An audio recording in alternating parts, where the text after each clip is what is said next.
Quem intentará acusação contra os escolhidos de Deus? É Deus quem os justifica. Romanos 8:33. Vivendo sem acusação nem condenação. Será que nós podemos viver nesse mundo sem acusação nem condenação? Eu acredito que não, né? Mas diante da misericórdia de Deus, nós não devemos nos preocupar muito com isso, porque nós somos julgados por tudo que nós fazemos e também pelas coisas que nós deixamos de fazer, né? Mas Deus, pela sua infinita bondade e misericórdia, nos alcançou através da sua graça.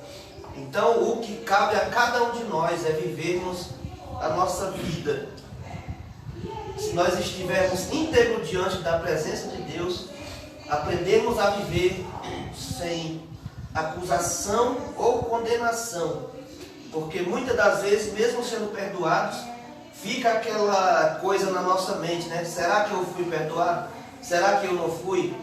Mas quando você é lavado pelo sangue do Cordeiro e você já fez a sua parte, você pecou, reconheceu o seu erro, se arrependeu, pediu perdão para Deus e foi até o seu irmão, também se reconciliou com ele de coração. Então agora cabe a cada um de nós limpar a nossa consciência, para que nós não fiquemos carregando peso que já ficou para trás, né? Eis que as coisas velhas se passaram, tudo se fez novo. Nova criatura somos nós quando assim nós agimos, né? Uma das coisas que a salvação em Cristo propicia ao pecador arrependido é o perdão de todos os pecados, né? Quando nós nos arrependemos verdadeiramente e pedimos perdão para Deus, Ele é capaz de nos perdoar de todos os nossos pecados. Cabe-nos fazer o quê? Nos libertarmos, né? Os irmãos estão vendo essa imagem aqui, ó. Tá meio negrito, mas dá para entender que aqui houve uma quebra de corrente, né? Isso significa o quê? Se libertar. Significa quebrar as prisões dos pecados. E isso só é possível quando há verdadeiramente o arrependimento da nossa parte, né? Após receber o perdão dos nossos pecados, precisamos aprender a viver uma existência livre do senso de acusação e condenação. Ou seja, às vezes, de tanto nós temos cometido os erros, tanto temos pecado, pessoas que pensam ainda na terra que, pelas coisas que fizeram, de tão horríveis que foram, não merecem um perdão. Mas quando há um arrependimento, quando há um coração contrito e quebrantado diante de Deus, e uma confissão da boca, confessando Jesus como o único suficiente Salvador das vossas vidas, isto é possível porque foi Ele que derramou o seu sangue lá na cruz do Calvário pelas nossas vidas. Ah, irmão, mas você está falando isso como se fosse fácil. Mas tem pessoas, tem vizinhos, tem pessoas que me conhecem, que fizeram parte da minha vida, que não me perdoam, ficam me julgando, ficam falando isso e aquilo de mim, coisas negativas, coisas desagradáveis, mas nós não devemos olhar para este lado. O segredo está em olharmos somente para Cristo. Por que que Pedro afundou nas águas? Porque ao invés de continuar olhando para Cristo, ele foi olhar para a tempestade, foi dar ouvidos ao som dos trovões, foi ver os raios. Isto é algo que nós devemos aprender nesta lição de hoje. O foco é Jesus, estarmos em comunhão com Ele, porque da língua humana nós nunca vamos nos livrar, mas o único que tem o poder de condenar o homem ou de salvar é Deus. Então, se nós estamos diante da presença de Deus, estamos diante da graça dele, fazendo o seu querer, a sua vontade, todas as pragas, todas as maldições, toda palavra negativa cairá por terra, porque você foi comprado e lavado e remido pelo sangue que foi derramado lá no Calvário. não foi pela língua da vizinha ou do vizinho, não foi pela língua da sua esposa ou do seu esposo, não foi pela língua de nenhum ser humano na terra.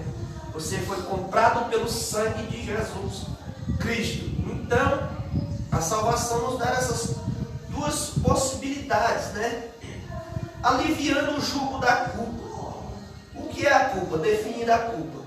Culpa é um sentimento que nos acomete quando nós pecamos, ou seja, automaticamente em nós existe como se fosse uma espécie de chip acusador. Quando nós cometemos algo errado, logo a nossa consciência já começa a ficar pesada, né? Igualmente a mente da irmã agora, né? Será que ela me perdoou? Será que ela não perdoou? Mas esse peso da sua consciência, irmã, pode derrubar por terra, porque a sua parte já foi feita, né?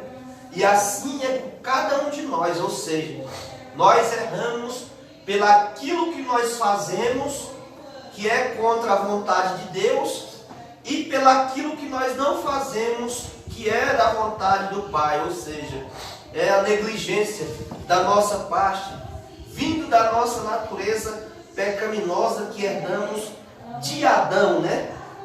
Então, nós temos esse, como se fosse uma espécie de chip, né?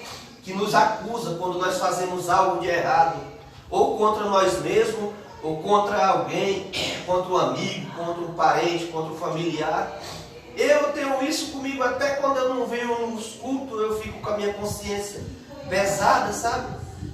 Mas Deus sabe de todas as coisas, né?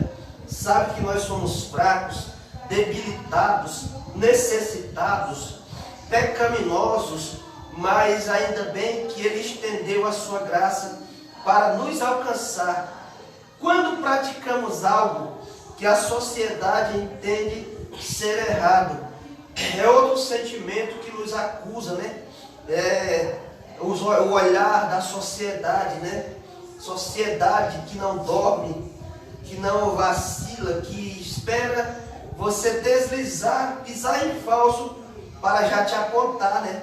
Porque eles são usados pelo inimigo, né? E não somente os fora da igreja, dentro da igreja tem muitos que são piores do que aqueles que estão lá fora. O olhar acusador, o olhar de detetive em particular, sabe? Que só o sangue do Cordeiro para ter misericórdia. Mas nós não devemos viver com medo ou aflitos em relação a esses olhares. Devemos entender de uma vez por todas que a salvação ela é individual. E o único caminho, verdade e vida aqui para nós é Jesus Cristo. Então, se Ele nos perdoa, se Ele nos quer na sua presença, quem é o homem para vir nos apedrejar, jogar pedra em nós? Quem é o homem para vir nos acusar, né? Então nós devemos não aceitar esse tipo de comportamento, esse tipo de atitude da sociedade para conosco, porque quando nós caímos, eles não dificilmente estenderão as suas mãos para nos socorrer, para nos ajudar, né? Outra vez também, quando ofendemos as pessoas que nos cercam com palavras ou atos, as nossas atitudes, palavras, a forma como você se dirige através das palavras com alguma pessoa, em determinado momento da sua vida, você está passando pelo processo muito difícil e às vezes você descarrega em alguém que é inocente, mas aquele chip que eu estou falando sobre ele, nossa mente acusatória, logo despertará aquilo em nós, aquele peso na nossa consciência. E mesmo se nós não percebermos naquele momento, num certo ponto nós iremos entender, eu agi de má fé para com o meu irmão, para com o meu vizinho, para com o meu amigo. Cabe a mim fazer o quê? Buscar a misericórdia de Deus e ir ter com aquela pessoa com a qual eu negligenciei e me reconciliar com ela, né? Para que o Senhor continue com as suas mãos estendidas sobre a minha vida, derramando as suas bênçãos copiosamente sem medida, e para que eu tenha a esperança de que quando a trombeta tocar, eu possa alcançar os céus. Então não vale a pena termos orgulho em certos pontos, não vale a pena sermos ignorantes, arrogantes, estúpidos, porque isso não provém de Deus, não é de Deus para as nossas vidas. E o que é de Deus para as nossas vidas? É humildade, é mansidão, longanimidade, benignidade, sabe? São os frutos